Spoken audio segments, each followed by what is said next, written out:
Rest and recovery is important because that's when the body rebuilds and re-energizes. That's when we replenish energy stores, we rebuild and restore muscle, and we replace fluids and recharge our brain.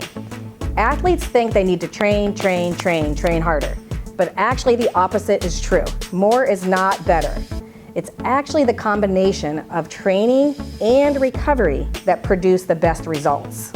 If our youth athletes do not prioritize recovery as part of a complete training program, they are at risk for psychological and physical burnout. So some signs of burnout or overtraining, overreaching, not prioritizing rest are just feeling like low energy, fatigued, tired. You might be watching your child and they just aren't performing like they normally do.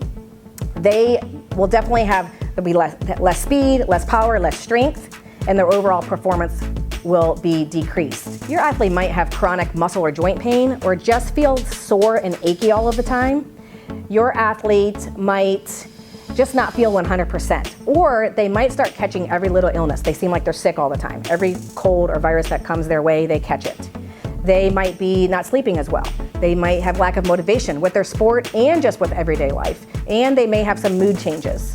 I use the 3 R's to recovery to help youth athletes remember what to do. So the first R is refuel. We want to make sure the athlete is rehydrating and refueling with proper nutrition. We want to make sure they hydrate before, during, and after, but we also want to make sure they're fueling their body well for their practices and games and also between their training sessions.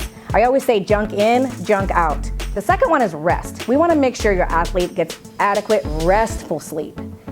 At night when we sleep is when the body re-regulates and all the magic happens. So if your child is not getting enough sleep, you will notice physically, but you also might notice other things such as lack of focus, which also sets them up for injury, poor memory, poor concentration, irritability, and mood changes. The third R is recharge. And what I mean by that is to take some time to just recharge those batteries, fill that body bank account back up, and recharge that brain. See, when we exercise or do training sessions or workouts or practices or games, that is our body working in what's called the sympathetic nervous system, which is our fight or flight system, and it's just stress on the body. Recharging allows us to have time to activate what's called the parasympathetic nervous system. This is our rest and digest system. Some ways you can do that are taking a break from competitive practices, games, and sports-specific activities, but also just going for a leisurely walk, walking the dog, maybe doing some gentle yoga. This is a great time to build your mobility work and your flexibility training and the recharge portion of your program, and also things like therapeutic massage, sauna, and for kids, I like to say, just go out and have some fun and laugh.